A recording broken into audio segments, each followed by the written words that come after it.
The energy. 2. Hydrogen transition.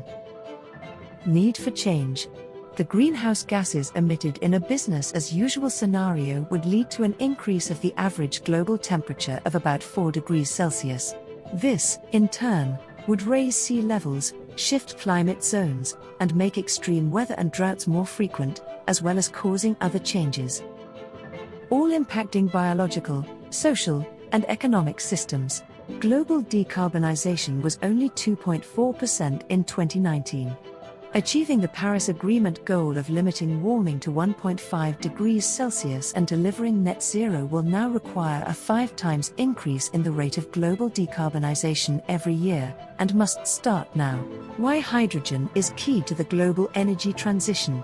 Hydrogen from renewable power has the potential to be a key driver of the energy transition by tackling various critical energy challenges. At present, roughly 95% of worldwide hydrogen production comes from fossil fuels released into the atmosphere. Hydrogen from renewable power can directly displace hydrogen produced from fossil fuels, whilst also replacing fossil fuels as feedstocks in several processes. Hydrogen can be produced in a range of low or zero carbon ways and can be used in applications similar to natural gas without emitting CO2 at the point of use.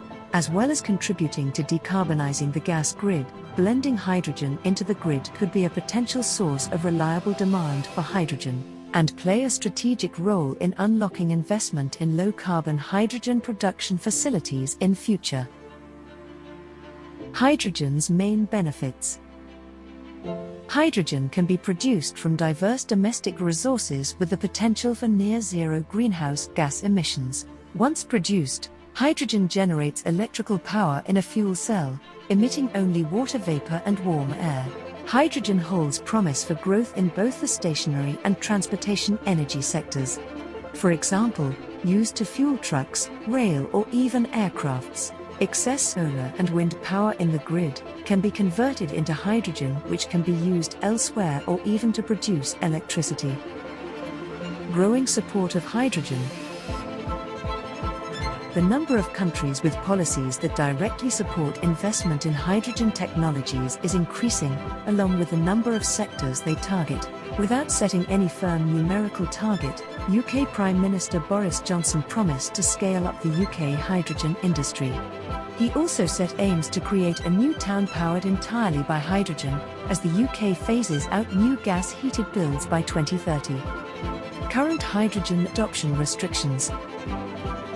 Government's decarbonisation policies and long-term emission targets are strengthening the case for low-carbon hydrogen, but the cost of producing it from renewables has to fall by more than 50% by 2030 to make hydrogen a viable alternative. A truly hydrogen-based economy, in which hydrogen, not gas, is used to heat buildings and balance the power grid, for example, therefore appears out of reach, at least before 2030. What has been missing from the sector is leadership in scaling up. Hydrogen is the glue that can hold this future low-carbon construct together. But, to get the price point right, you need to build at scale. The industry needs to start building plants to grow its confidence and expertise. The time is right to tap into hydrogen's potential to play a key role in a clean, secure, and affordable energy future. Colloid doing their part. As a business committed to lowering our carbon footprint and contributing to our net zero future, we are continually looking for more environmentally friendly ways to aid the energy transition from fossil fuel.